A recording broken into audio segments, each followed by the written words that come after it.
Olá, meus queridos amigos, que grande alegria estar com vocês aqui mais uma vez no nosso estudo do livro de Isaías. Hoje dando continuidade à série de capítulos que nós temos analisado já desde há muito tempo. Hoje um tema que de certa forma domina o nosso estudo mais uma vez é os efeitos que a Babilônia moderna causam sobre a nossa sociedade. Nós chegamos a ver em capítulos anteriores as profecias ou os ais que foram lançados sobre a Babilônia naquela época, se referindo não somente à Babilônia física, onde hoje se localiza ali a região do Iraque, mas também a Babilônia espiritual. E hoje não é diferente. Então, nós vamos ter a oportunidade de estudar um pouco mais sobre os efeitos dessa Babilônia. Provavelmente vamos tratar sobre temas que vão ser de grande interesse, já que tem a ver com o nosso povo, e eu tenho certeza que vocês vão ser muito edificados. Eu sou o irmão Sérgio Carbone, esta é a Central do Livro de Mórmon, e sejam bem-vindos a mais um estudo. O capítulo 46 do livro de Isaías e o capítulo 47 são livros voltados a um foco que nós já temos tratado nas últimas duas aulas, que é a fragilidade dos ídolos que Israel adorava. Houve uma insegurança provavelmente por parte do povo de Israel e eles acabaram buscando adoração de ídolos. Aqui o Senhor fala da ineficácia desses ídolos na vida do povo, fala também sobre a questão dos ourives, que gastavam tanto, que faziam tanto com ouro e que no final não significava absolutamente nada. Por ocasião já do capítulo 46, ele usa uma expressão no versículo 1, se referindo a dois deuses que eram adorados, que era Bel e Nebo. Esses deuses eram deuses adorados pelo povo e cada um deles tinha uma função dentro da cultura do povo da Babilônia e também da própria Assíria. E agora a gente vê que no momento em que eles são levados em cativeiro, esses deuses estão sendo carregados sobre os cavalos, enquanto em contrapartida, o Deus de Israel, quando ele encontra o seu povo em perigo, em ameaça, o que acontece? O Senhor carrega o seu próprio povo. Então ele mostra que o que os ídolos não podem fazer, o Deus de Israel pode, porque ele tem todo o poder, ele tem toda a sabedoria e ele tem toda a capacidade de nos livrar das situações mais difíceis pelas quais nós passamos. Então nós não temos nenhuma razão para absolutamente temer o mal que possa, o mal iminente que possa, obviamente, nos ameaçar, tá certo? Então é nisso que baseia esses capítulos 46 e 47. Então, uma pequena introdução que eu queria fazer, já que nós não vamos ler esses capítulos, porque eles tratam exatamente sobre o tema já visto no passado, como eu já mencionei. É importante que a gente saiba que essa Babilônia aqui mencionada não é apenas uma nação antiga e poderosa, mas ela é também um símbolo do mundo perverso em que nós estamos vivendo hoje, representado por todo tipo de cultura, todo tipo de prática que afasta o homem de Deus e que o coloca em segundo plano diante do Deus verdadeiro. Em nosso tempo, nos últimos dias, a Babilônia, ela reina suprema e muitos juram fidelidade a ela, amando os louvores, confortos, riquezas da vida mundana. A gente vê isso muito no mundo político, no mundo das drogas, a gente vê isso, enfim, em da pornografia, por exemplo, onde existe uma promessa de ganhos elevadíssimos, eles são elevadíssimos mesmo, mas eles na verdade são o símbolo da corrupção da humanidade, o que faz com que haja muita dor e muito sofrimento por parte como eu diria, dos fiéis que às vezes têm que perceber essas coisas acontecendo com familiares e com pessoas que eles amam, né? Então isso é algo muito difícil. A antiga Babilônia, por exemplo, ela pensava que ela era invencível, assim como a encarnação dela moderna, né? Às vezes as pessoas têm uma segurança carnal extrema e acham que essas coisas nunca vão cair. Mas de repente, sem aviso, a Babilônia dos últimos dias será derrubada como foi a antiga Babilônia. E todos aqueles que se aliarem a ela serão destruídos com o mundo que tanto amavam. Então, às vezes a gente pensa que o Senhor não está olhando, que Ele não está percebendo o que está acontecendo, né? Mas os seus olhos são vigilantes. Ele dá corda suficientemente ao homem para que ele possa ir para o céu ou descambar para o inferno, como já disse um profeta de Deus há muitos anos atrás. E infelizmente muitas pessoas preferem realmente descambar para o inferno, talvez por causa da busca da segurança carnal. Esse é o símbolo da Babilônia moderna em que nós vivemos. Esta provavelmente é uma profecia que muitos de nós podem ver acontecer já em nosso tempo mesmo, né? Alguns com horror e alguns em gratidão. A destruição da poderosa Babilônia pode ser um lembrete para nós confiarmos no Senhor e em absolutamente nada mais. O Senhor será paciente, Ele nos refinará na fornalha da aflição. Ele nos dará profetas para nos guiar e nos ensinar a verdade. Aqueles que derem ouvidos desfrutarão de paz e justiça incessantes e receberão as bênçãos de Abraão. As bênçãos de Abraão nós já mencionamos aqui em capítulos anteriores. Todos os descendentes de Abraão que forem leais e fiéis a Deus e aos convênios que fizeram nas águas do batismo, sem dúvida nenhuma, herdarão todas as bênçãos prometidas a Abraão. Dentre parte dessas bênçãos é que eles possuiriam a terra, né? Eles possuiriam a progênie eterna, eles construiriam mundos sem fim. Então são promessas gigantescas que nós não somos capazes sequer de compreender nessa existência, mas elas são muito grandes. Como herdeiros de Deus e co-herdeiros de Jesus Cristo, nós podemos ter tudo o que o Pai tem, porém nós temos que ser fiéis até o final das nossas vidas.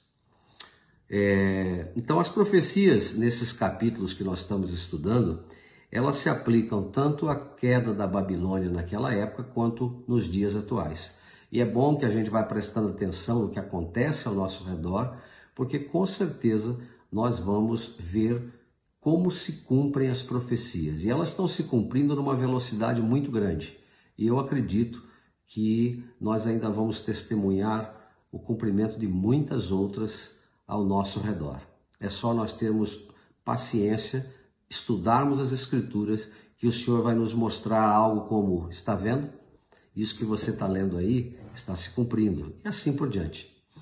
Muito bem, lá no capítulo 48 dessa... Estou com uma dificuldadezinha de abrir aqui. No capítulo 48, que é o que nós vamos agora dar continuidade,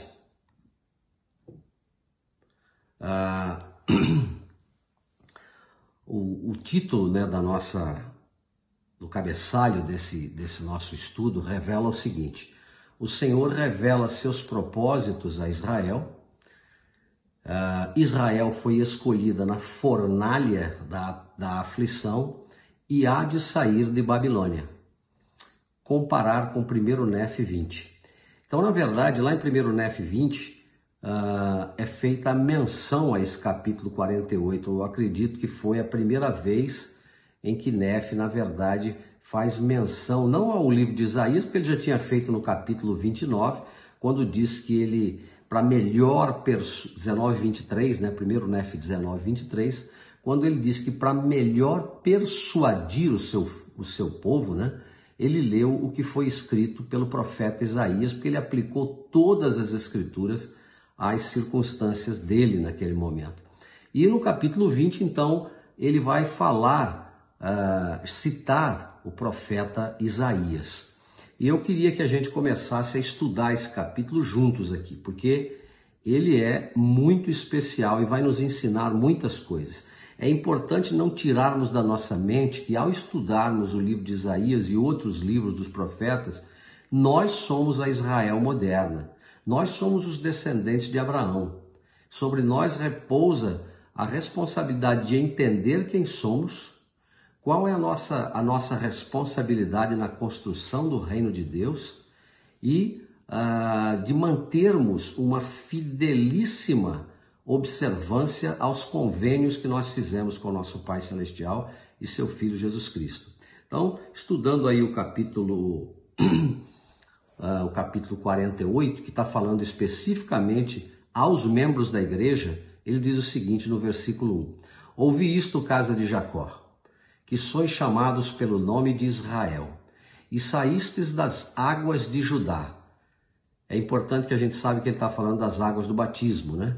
Que jurais pelo nome do Senhor e fazeis menção do Deus de Israel, porém não em verdade, nem em justiça. E até da cidade santa tomam o nome e se firmam sobre o Deus de Israel. O Senhor dos exércitos é o seu nome. Então, nós precisamos lembrar que ele está falando daqueles que fizeram convênios com o Senhor, que entraram nas águas do batismo, tomaram sobre si o nome de Cristo, fizeram um convênio de guardar os seus mandamentos e de se lembrar sempre dele. E ele está deixando claro aqui que às vezes os membros da igreja fazem menção ao nome dele, mas não em verdade. Então, quando a gente não defende os princípios da verdade e da retidão, nós não estamos sendo, vamos dizer assim, sendo leais ao Senhor como nós deveríamos ser, seja em qualquer circunstância da nossa vida. Às vezes fazemos isso conscientemente e às vezes inconscientemente. No versículo 3 e 4 ele diz: as coisas já passadas desde a antiguidade anunciei e procederam da minha boca, e eu as fiz ouvir, apressuradamente as fiz e aconteceram, porque eu sabia que tu eras duro, e tua cerviz um nervo de ferro, e tua testa uma testa de bronze. Então veja que coisa interessante. Quando ele menciona das coisas anteriores, ele tem poder para predizer as coisas que estão por vir, como ele fez no passado. Especificamente, naquela época, ele predisse a libertação milagrosa de Israel sob a liderança de Moisés. E aquilo aconteceu. Minha boca, o Senhor fala, e o que ele fala, de fato, acontece. Nós temos que confiar naquilo que sai da boca do Senhor. Às vezes as coisas não acontecem tão rapidamente, mas elas vão acontecer. A gente tem visto isso se suceder ao longo da história. Então não se desesperem, tenham paciência. Às vezes a dor vai ser grande, mas a libertação vai ser muito melhor e a sensação será muito mais eficaz também. Ele fala que o povo de Israel, aí no versículo 4, é um povo duro ou obstinado, né? Tem uma cerviz dura, um nervo de ferro. Então, quando ele se refere aqui a essa cerviz, ele está se referindo ao nosso pescoço, que não se curva diante dele. Então, o curvar-se indica submissão à vontade de Deus. Quando uma pessoa não se submete à vontade de Deus, ela tem um nervo duro, o que significa que ela é desobediente, ela é teimosa. Por mais que ela veja os milagres de Deus e as provas do cumprimento de suas palavras, ainda assim ela não obedece. Isso aconteceu ao longo de toda a história do povo de Israel. E eu quero dizer que continua acontecendo hoje também. Lamentavelmente, continua acontecendo hoje também. O importante é que ela não afete você que está me ouvindo agora. Então seja leal, seja fiel.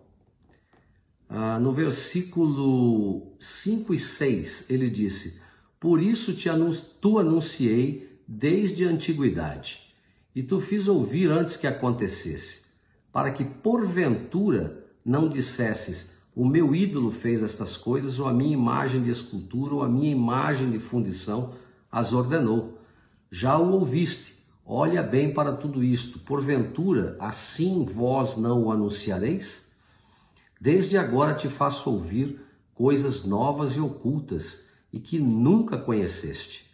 Agora foram criadas e não desde a antiguidade, e antes deste dia não as ouviste, para que porventura não digas, eis que eu já sabia.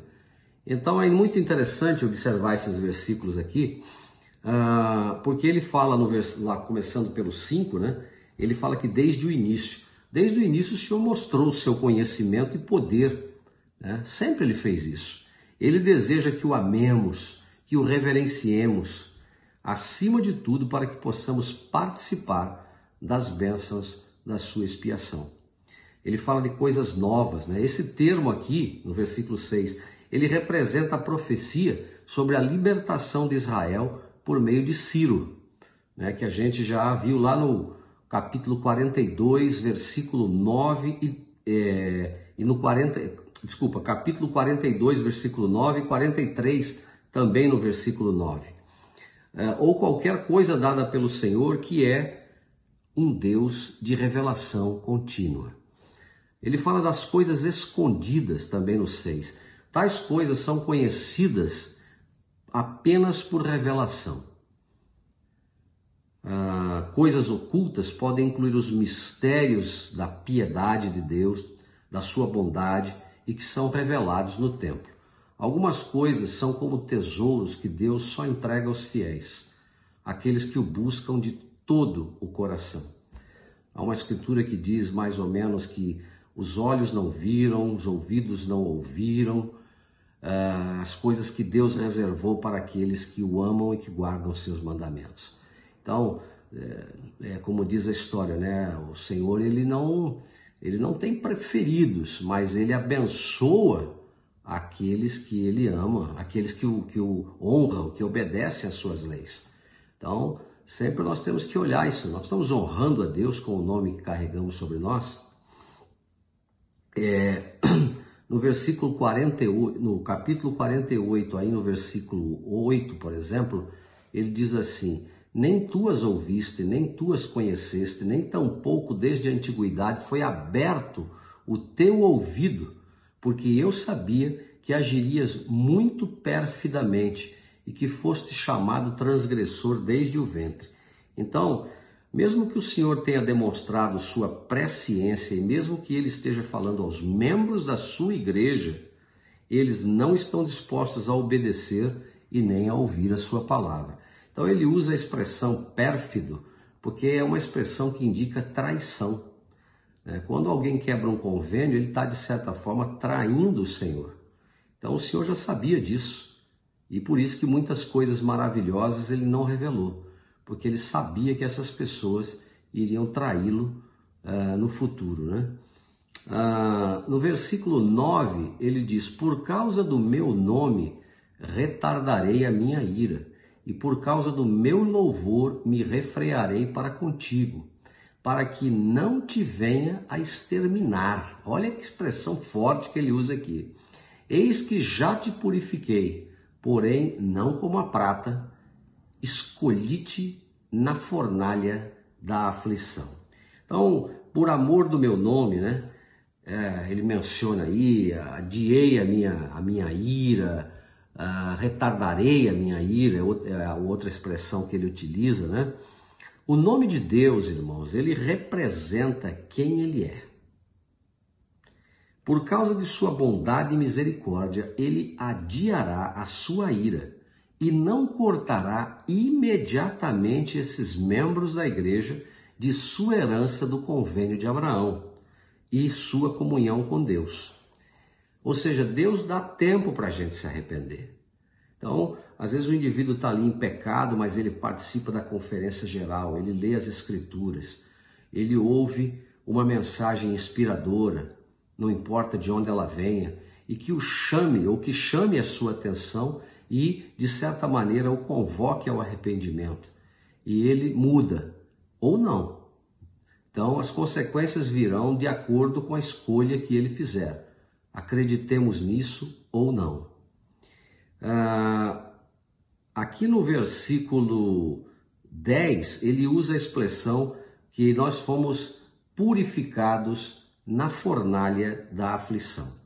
É interessante observar E quando o indivíduo trabalha, por exemplo, o refino do ouro, é um processo complexo. Eu não sou um ourives para explicar com detalhes, mas o processo, eu quero mostrar que, na verdade, a ideia é ter um ouro puro. O Senhor quer que a gente seja puro. Lembra quando a gente estudou sobre o ouro de Ofir, né? Nos dias atuais, o que eles fazem? Eles pegam um minério que está misturado com prata, misturado com cobre, com outras substâncias, e eles colocam dentro de um ácido, né?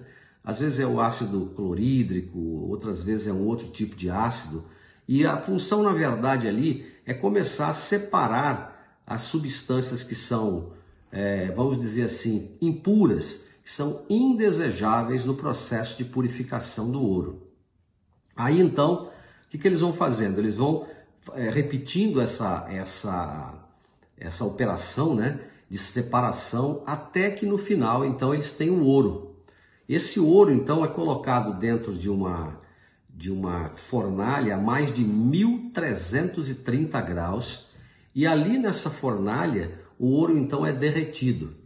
E quando ele é derretido, e ele, então, é colocado naqueles lingotes, né, ficam como se fosse um tijolo de ouro, aí você já tem um ouro puro ali. E para chegar nesse processo leva muito tempo. Mas você observa que o indivíduo é jogado na fornalha da aflição. Né? No caso o ouro, né? Jogado na fornalha da aflição para que ele possa, a alta temperatura, sair dali preparado para aquilo que o ourives deseja que ele seja. Né? Conosco também não é diferente hoje. Quando Deus precisa de nós, o que ele faz muitas vezes? Ele nos coloca na fornalha da aflição, que são as dificuldades, são os sofrimentos pelos quais nós passamos, as injustiças muitas vezes, as perdas, todo tipo de perda que se pode imaginar, doenças, desempregos e assim por diante. Se o indivíduo é capaz de suportar tudo aquilo, como muitos suportarão ou já suportaram no passado, Deus pode fazer deles um instrumento poderoso.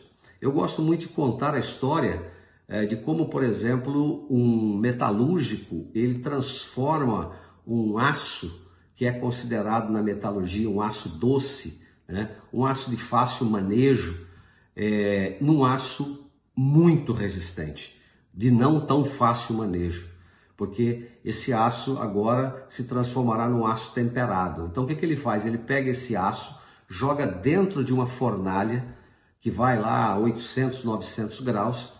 Dentro dessa fornalha, esse aço, ele fica vermelho, né? Muito vermelho, vocês já viram isso. E esse aço vermelho, ele então é retirado e colocado na água, às vezes no óleo. Quando isso é feito, o aço tem um resfriamento.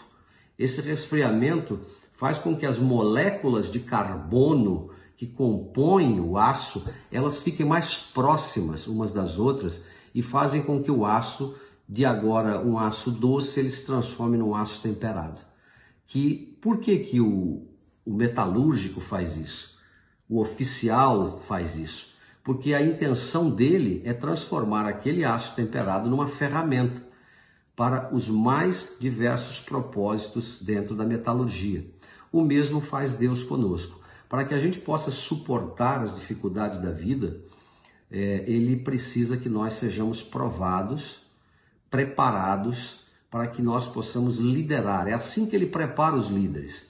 Vocês devem lembrar quando ele foi preparar os primeiros membros do Quórum dos 12, os primeiros 70, que ele enviou o povo no acampamento de Sião, para, de certa maneira, redimir Sião, uma redenção que nunca aconteceu naquela época, porque eles nunca chegaram a combater os seus inimigos, mas no processo de sair ali, né, de Kirtland e irem até Ohio, eles sofreram muitas provações, né?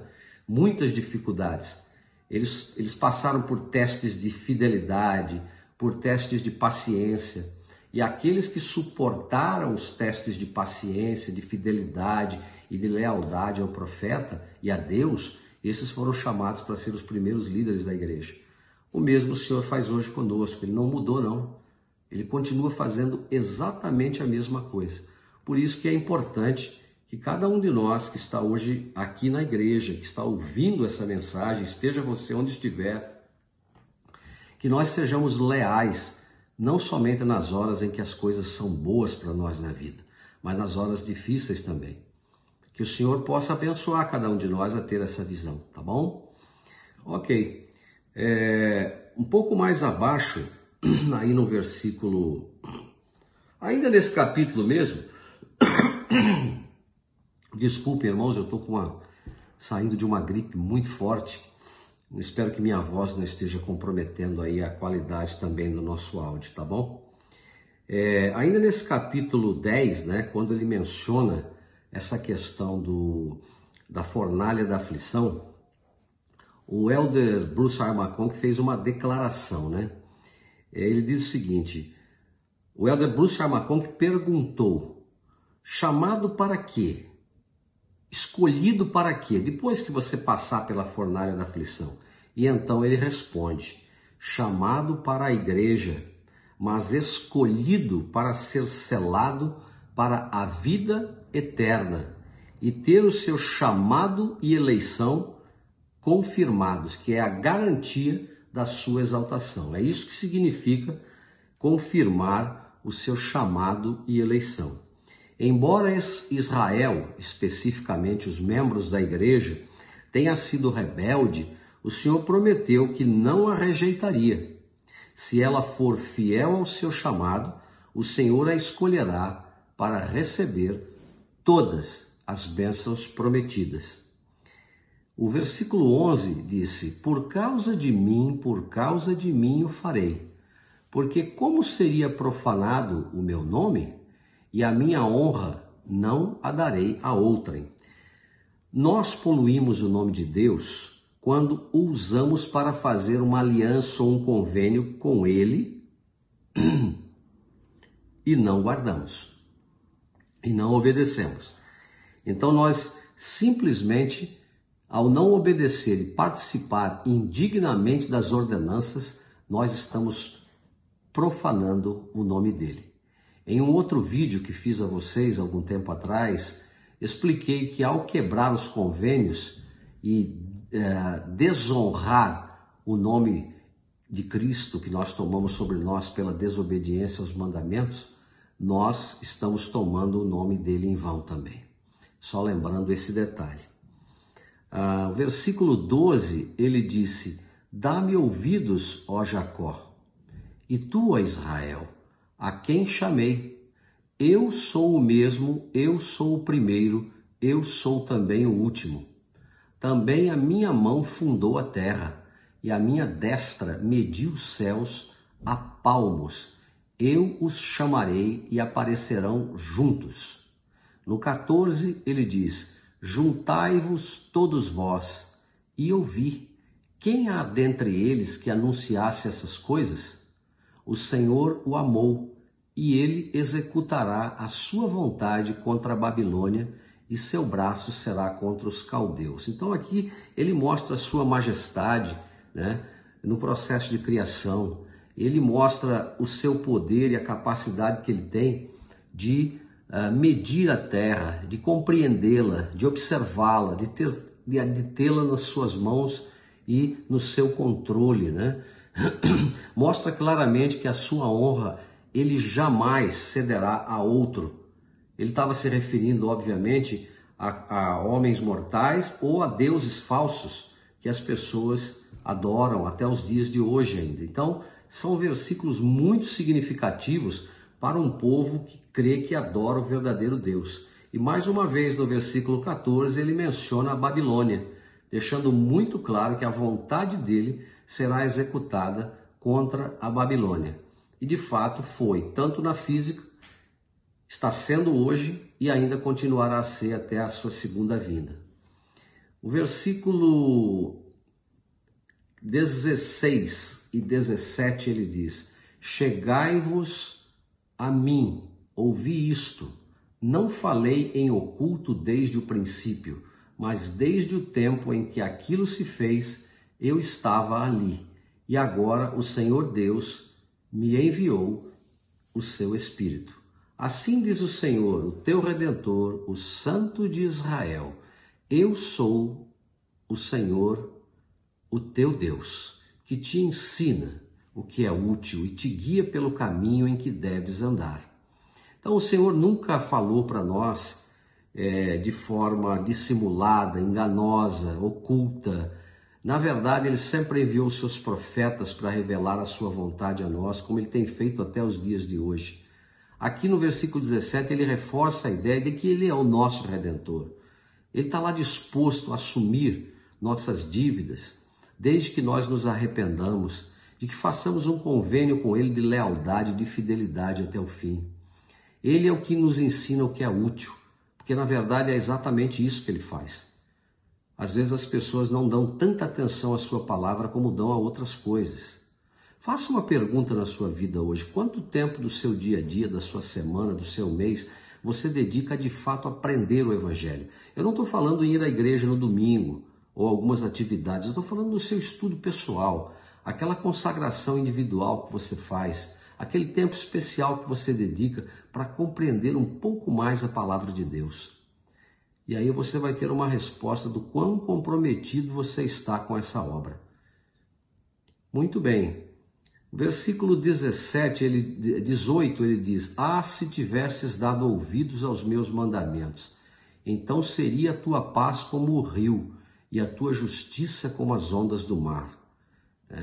Então, ou seja, haveria uma constância na sua vida, haveria uma paz na sua vida se tivesses dado ouvidos aos mandamentos de Deus. E agora ele vai falar sobre nossa descendência. No versículo 19 ele diz: também a tua semente, teus descendentes, seria como a areia, e os que procedem das tuas entranhas como os grãos dela, cujo nome nunca seria cortado nem destruído da minha face.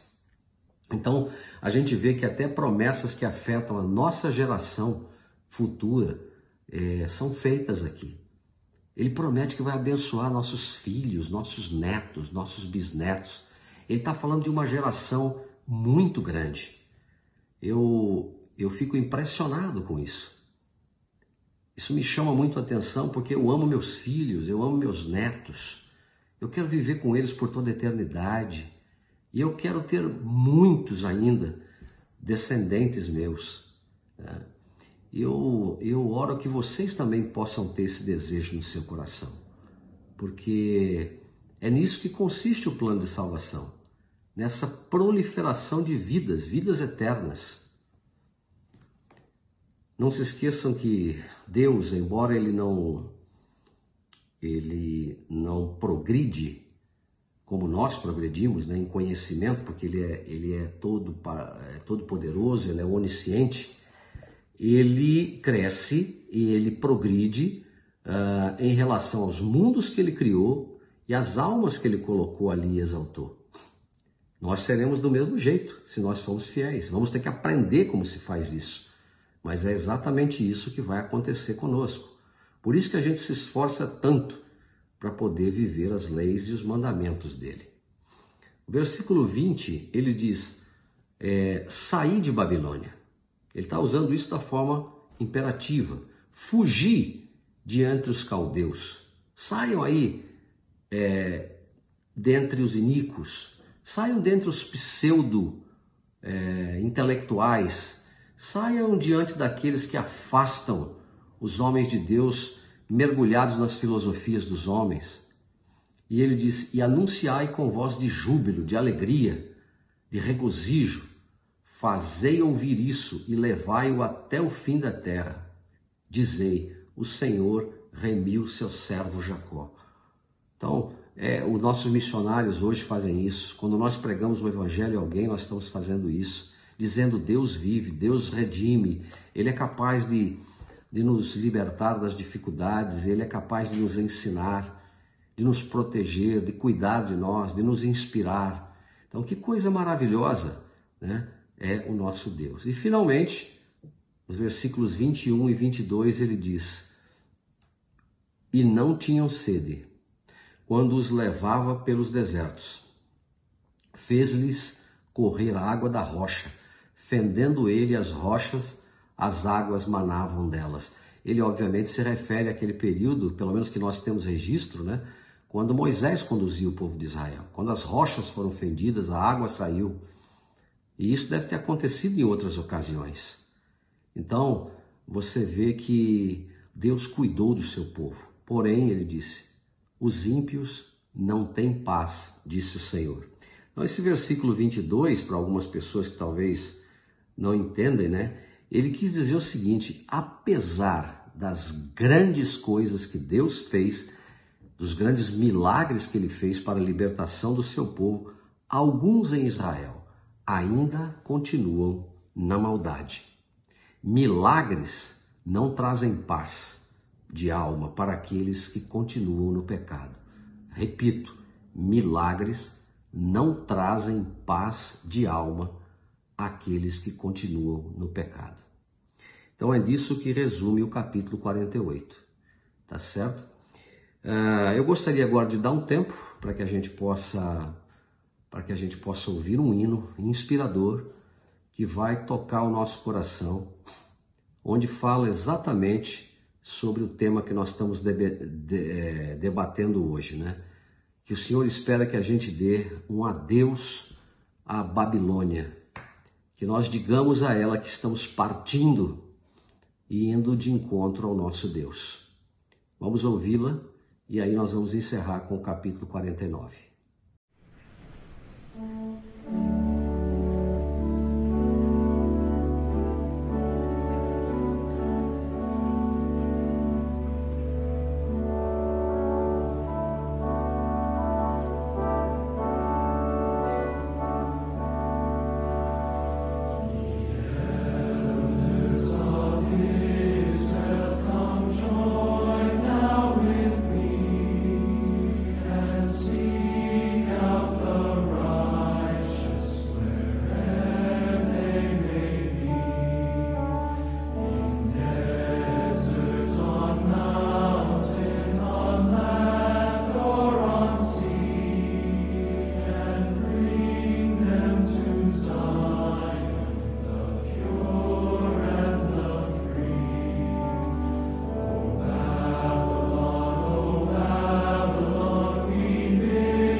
Tenho certeza absoluta que vocês apreciaram esse hino, porque ele realmente é muito especial. E para encerrar, nós vamos então compartilhar o capítulo 49 com vocês aqui. E eu espero que a gente possa também estar regozijando com esses aprendizados todos que nós estamos tendo, tá ok? O capítulo 49, logo no seu cabeçalho, que também é a continuidade de Nefe, quando ele trabalha o livro de Isaías, né? Sua primeira menção ao nome de Isaías foi no 19, o primeiro capítulo que ele ensina é o 48, lá no capítulo 20 de 1º Nefe, e no capítulo 21 de 1º Nefe, ele então trabalha o capítulo 49. O Messias será uma luz para os gentios e libertará os cativos. Israel será reunida com poder nos últimos dias. Reis serão os aios. Então, o versículo 1 diz assim: ouvi-me, ó ilhas, e escutai, vós povos de longe. O Senhor me chamou desde o ventre, desde as entranhas da minha mãe, fez menção ao meu nome. E fez a minha boca como uma espada aguda, com a sombra da sua mão me cobriu, e me pôs como uma flecha limpa, e me escondeu na sua aljava. E me disse: tu és meu servo Israel, aquele por quem hei de ser glorificado. Versículo 1. Ele usa algumas expressões quando ele fala sobre quebrado, expulso, né, espalhado. E veja bem que coisa interessante. Os membros da casa de Israel, eles foram separados do grupo principal, assim como um galho é quebrado de uma árvore e espalhado pelo mundo. Então esse capítulo, na verdade, ele deixa claro para nós que o Senhor espalhou o seu povo para as diversas partes do mundo, né? Nós vemos, por exemplo, quando houve a dispersão de Israel, ela ocorreu em vários momentos, né? Ela ocorreu lá no período em que houve a Torre de Babel. O Senhor pega o seu povo e espalha pelo mundo. A gente vê que ocorreu a dispersão ao longo dos séculos, à medida que o povo de Israel foi entrando na Terra Prometida. Isso ocorreu também quando os assírios levaram em cativeiro o povo de Israel, ocorreu quando os babilônios levaram o reino de Judá em cativeiro, e assim vai. Podemos passar horas aqui falando. Nós vemos o povo nefita, né?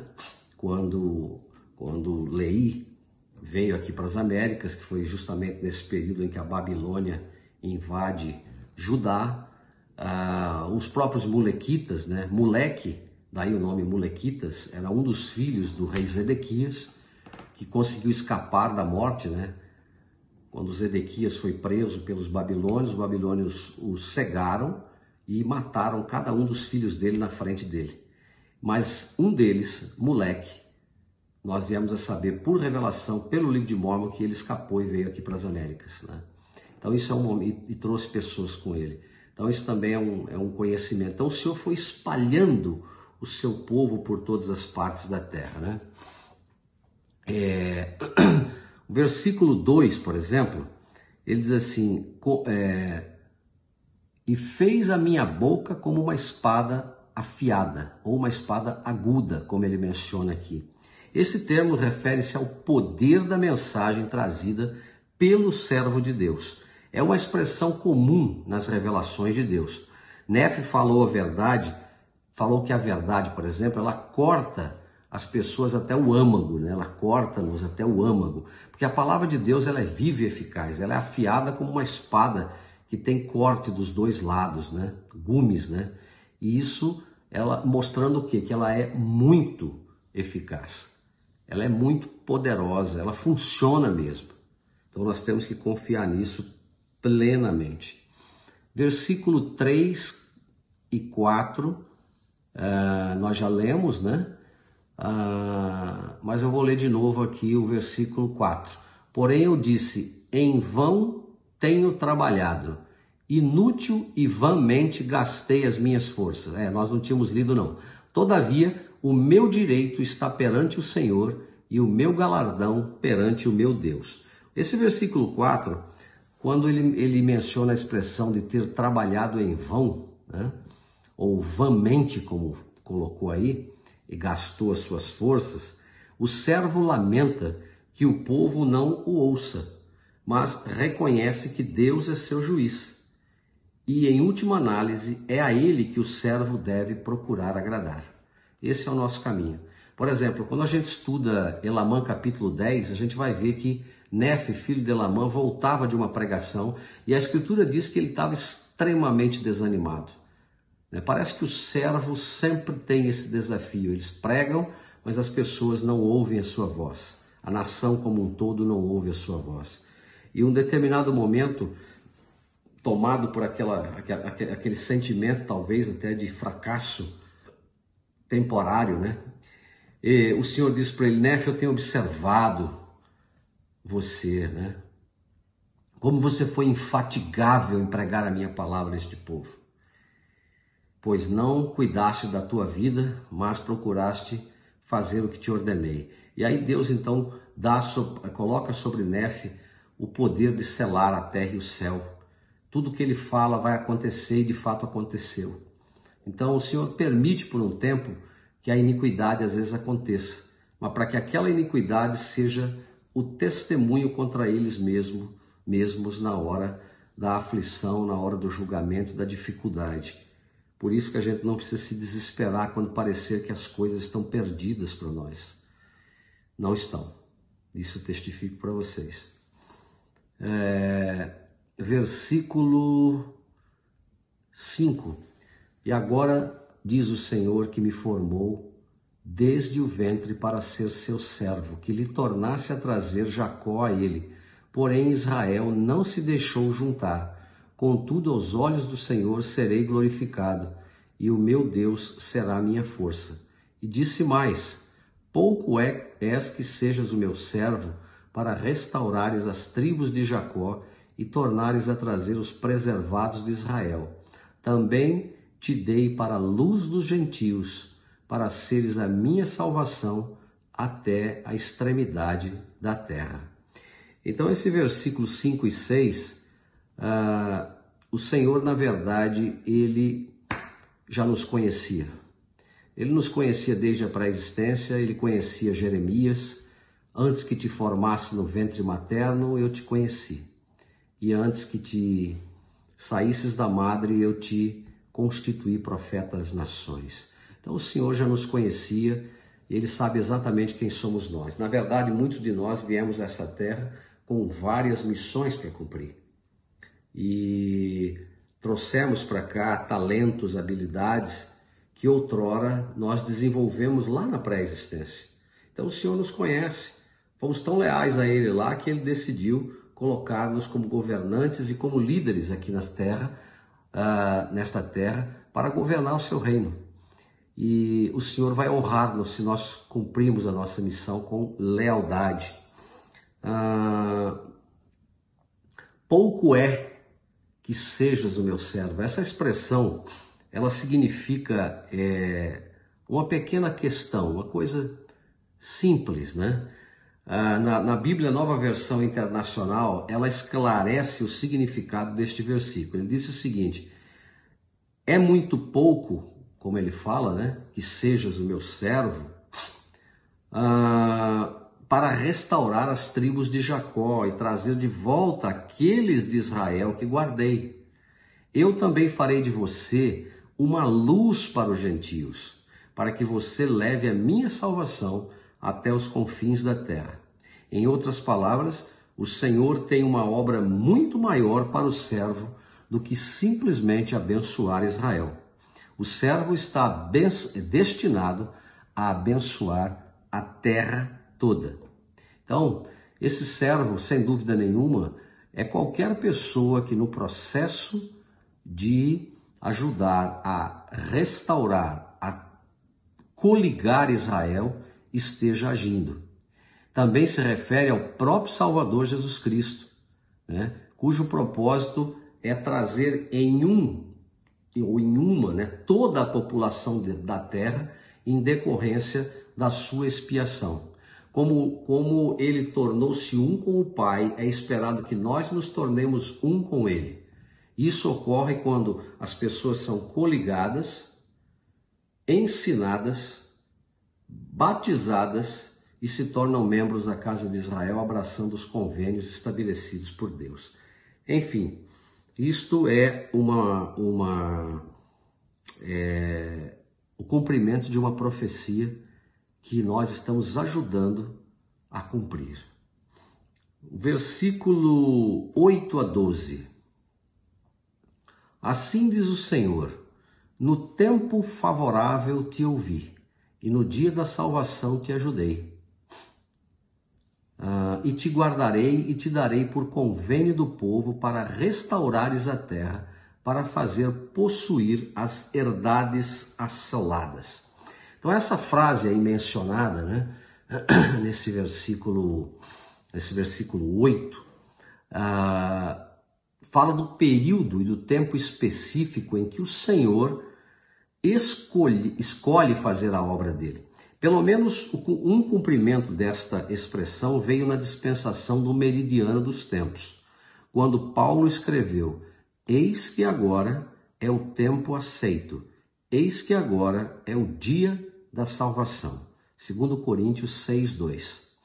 Outro tempo de cumprimento parece ser os últimos dias, quando Israel está sendo coligado.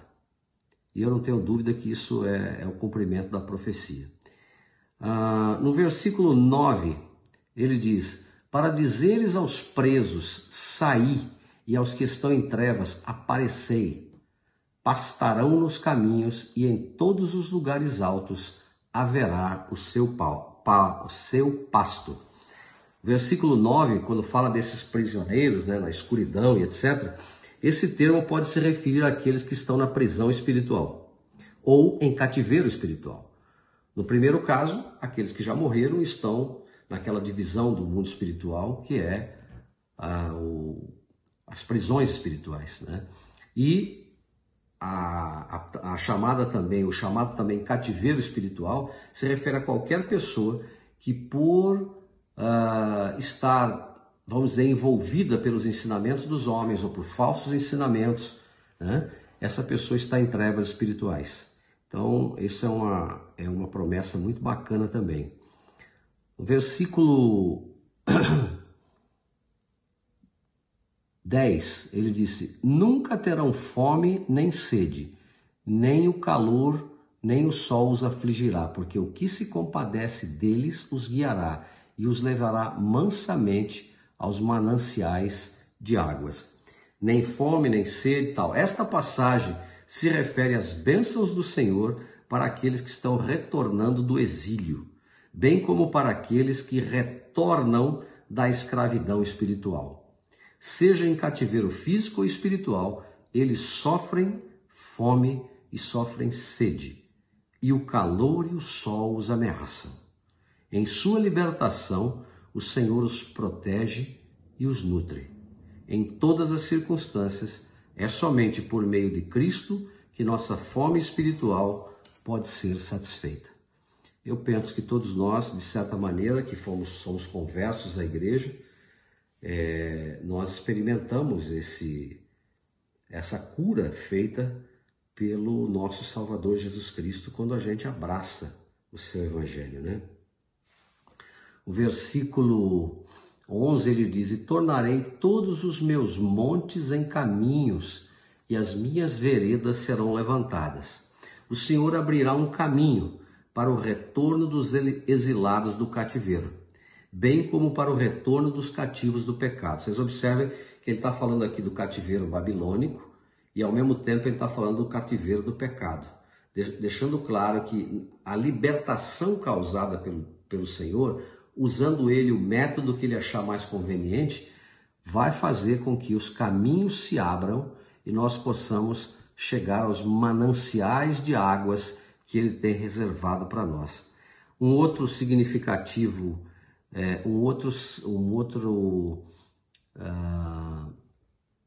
vamos dizer assim, significado para esse versículo, no versículo 11 aí, por exemplo, é que a montanha que ele menciona aqui seja o templo, que marcará um caminho exaltado para os santos caminharem. Então tudo aponta para o templo, a gente nunca deve se esquecer disso. Versículo 12, ele diz: eis que virão de longe, e eis que aqueles do norte e do ocidente, e aqueles outros da terra de Sinim. Exultai, ó céus, e alegra-te, tu terra, e vós, montes, prorrompei em cânticos, porque o Senhor consolou o seu povo, e se compadecerá dos seus aflitos. Então esse versículo 12, vem de longe, Israel foi espalhada por todas as partes do mundo, e o Senhor está convidando para que eles voltem. Eles virão. Por isso que enviamos missionários, por isso que hoje a tecnologia também nos ajuda, por isso que a gente envia nossos filhos para a missão, nossos netos para a missão, porque essas coisas esses atos revelam também o nosso interesse de que as profecias possam se cumprir. Então não importa onde eles estejam. Ele fala sobre a terra de Sinim. Esta frase pode se referir a Siene, no sul do Egito, também conhecido como Assuan, onde havia uma grande colônia judaica após o exílio. Ou pode se referir também ao deserto de Sim, que fica na península do Sinai. A questão é que o Senhor reunirá seu povo de onde quer que ele tenha sido disperso. Essa é a ideia. O mesmo é verdade espiritualmente. O Senhor nos encontrará onde quer que estejamos e nos trará de volta a nossa herança, se dermos ouvidos a Ele e fizermos a nossa parte. Então, nos versículos seguintes, 14, por exemplo, ele diz assim: porém Sião diz, o Senhor me desamparou e o meu Senhor se esqueceu de mim.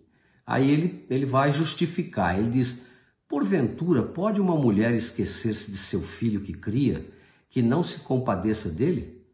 Do filho do seu ventre?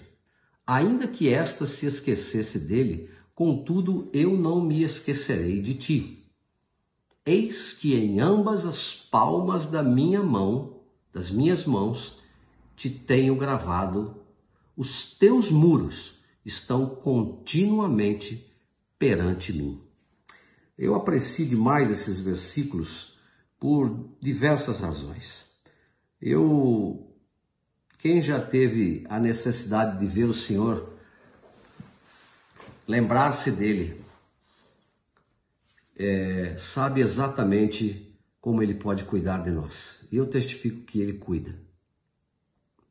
Esse versículo 14, ele fala sobre Sião, né?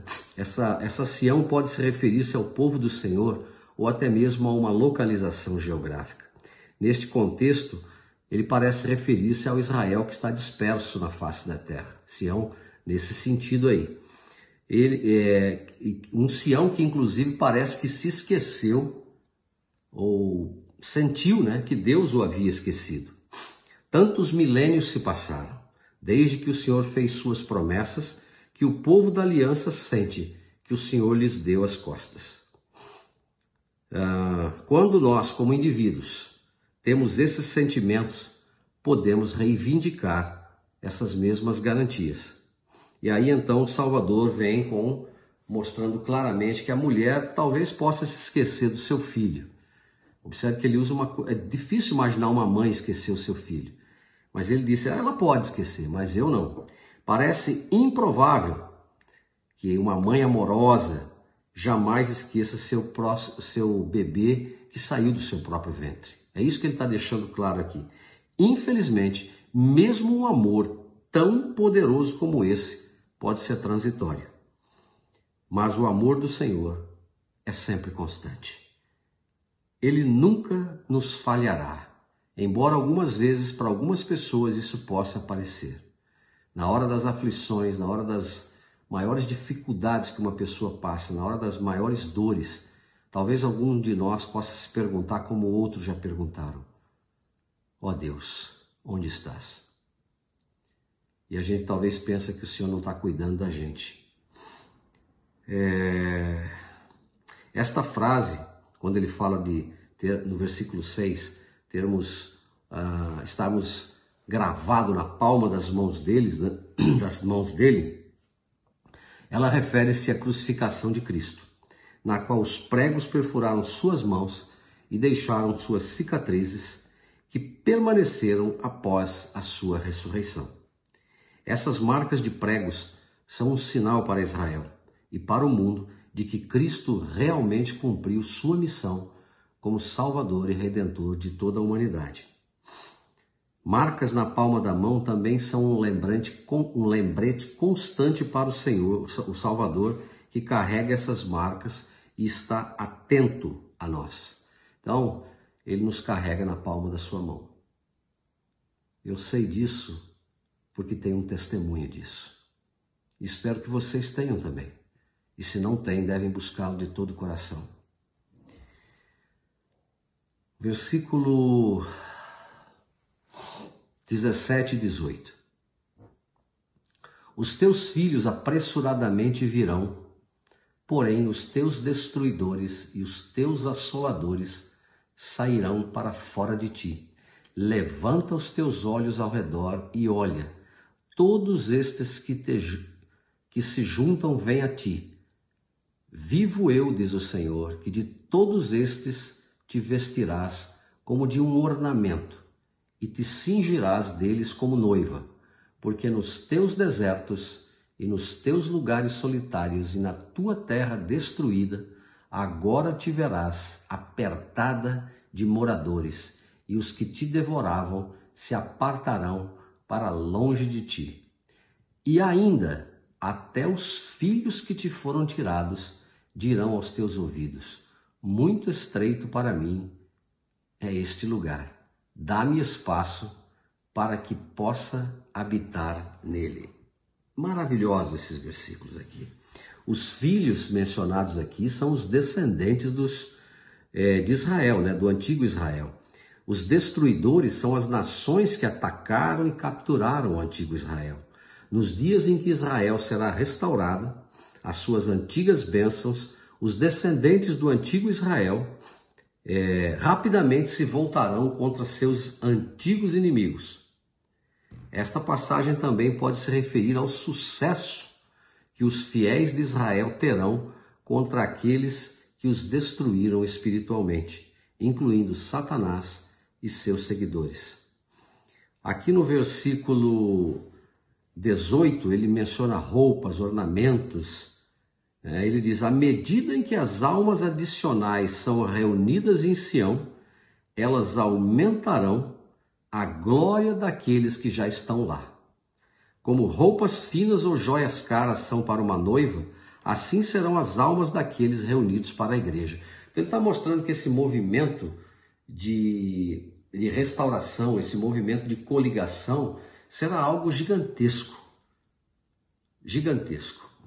O Senhor vai mostrar que Ele é capaz de juntar as suas joias, de juntar o seu povo precioso, em decorrência de um trabalho missionário grandioso que será realizado, também de um período de purificação da terra.